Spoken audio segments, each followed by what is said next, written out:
15वां श्लोक कह रहा है, जब कोई मनुष्य रजोगुण की वृद्धि होने पर मरता है तो वो सकाम कर्म करने वाला मनुष्य बनता है, और तमोगुण की वृद्धि होने पर मरता है तो वो पशु पक्षियों आदि निम्न योनियों में जन्म लेता है।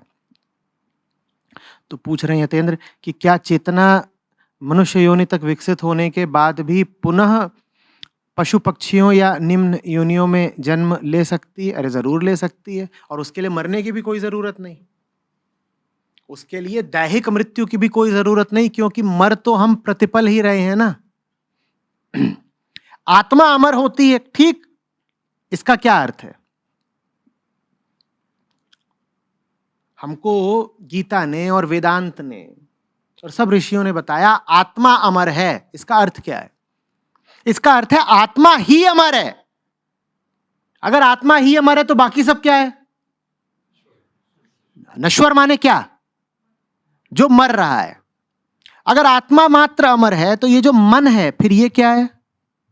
ये मन मरण धर्मा है, ये मरता है और ये प्रतिपल मरता है। उसी को कहते हैं ना, मन के बहुतक रंग हैं, पल पल बदले सोए।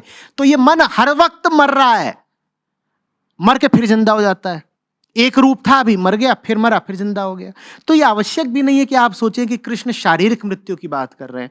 मर तो हम लगातार ही रहे हैं, और कृष्ण कह रहे हैं कि जो तमोगुणी होता है वो जब मरता है तो और नीचे की योनियों में जन्म लेता है। इस बात में आपको ताज्जुब क्या है तेंद्र जी?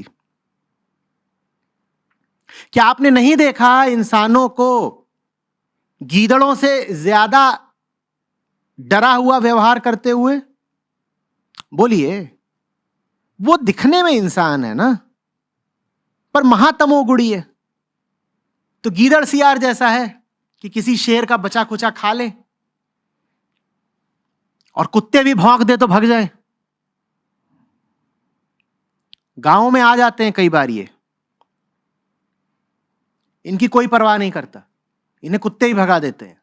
गांव के जो कुत्ते होते हैं, वहां घुस जाए अगर कोई गीदड़ पीदड़ तो उसको भगा देते हैं, कोई दम नहीं उसमें। क्या आपने ऐसे नर गीदड़ों को नहीं देखा है जिन्हें कुत्ते भी भौंक के भगा दें? बोलिए। तो वही समझिए, इंसान पैदा भर होने से कोई इंसान नहीं हो जाता। इंसान में सब कुछ होने की संभावना पूरी रहती है। कोई डरा हुआ बच्चा बिल्कुल आंखें फाड़े इधर उधर देख रहा है, वो क्या कोई कबूतर या खरगोश नहीं है? बोलो। खरगोश की हालत क्या रहती है हर समय? अब वो नाजुक है, मुलायम है, उसको प्रकृति से कुछ मिला ही नहीं है अपनी रक्षा करने का उपाय। वो मांस भर है बेचारा, अधिक से अधिक उसको एक चीज मिली है, भाग। वो भागने के अलावा कुछ नहीं कर सकता अपनी रक्षा के लिए। तो हालत देखिए खरगोश की हर समय कैसी रहती है? कैसी रहती है? चौकन्ना, कान टूं टूं। उसकी जो आंखें हैं, जैसे आपकी आंखें तो सीध में देखती हैं, खरगोश की आंखें कई दिशाओं में देखती हैं, ऊपर भी देख रही हैं, सीधे भी देख रही हैं, क्योंकि उस पर हमला कहीं से भी हो सकता है। बिल से सांप निकल सकता है और आसमान से चील, और सब उसे खा सकते हैं।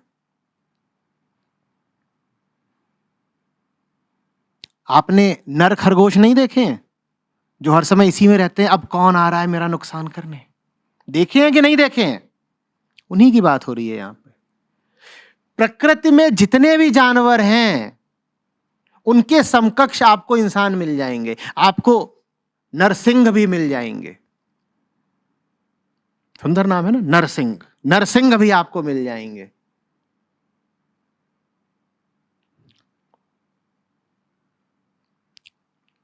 नर भैंस भी मिल जाएगी, मतलब नारी भैंस बोल लो, कोई काम नहीं है, पड़ी हुई है, चारा डाल दो, दूध लो, चारा बस दे दो, दूध ले जाओ। उसको काय को नारी बोल रहे हो? भैंस ही बोलो ना। उसे घर को घर काय बोल रहे हो? तबेला बोलो ना। घर वालों को क्यों तुम नाम दे रहे हो दूसरे? कि पति है कि ससुर है, सीधे बोलो दूधिए हैं। इनका एक ही काम है, भैंस दूहना।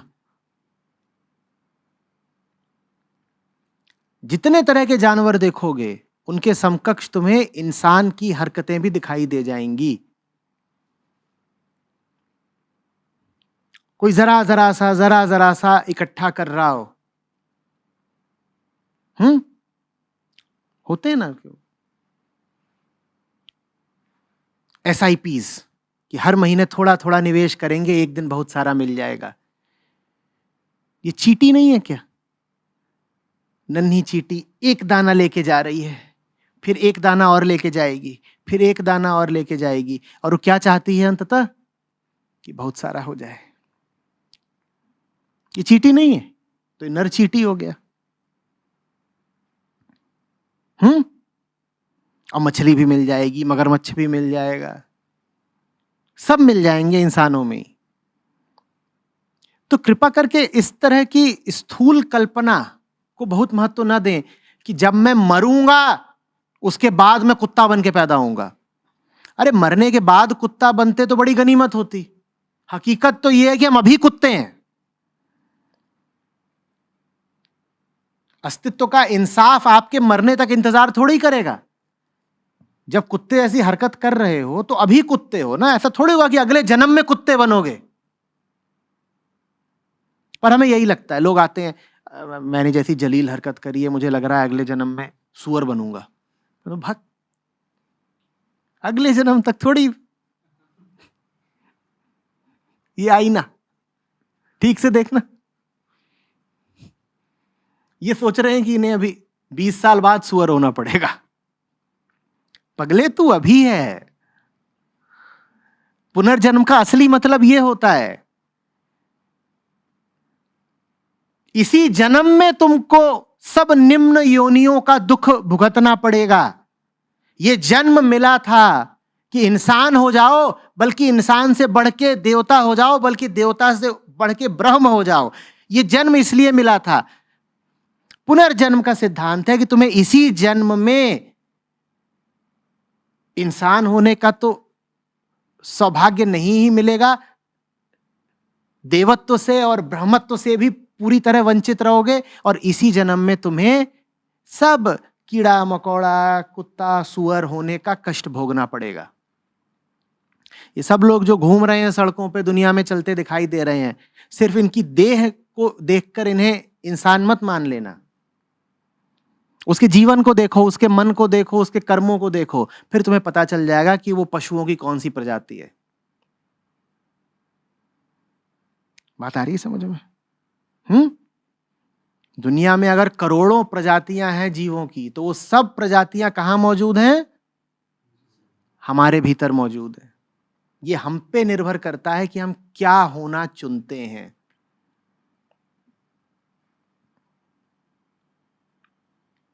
हम्म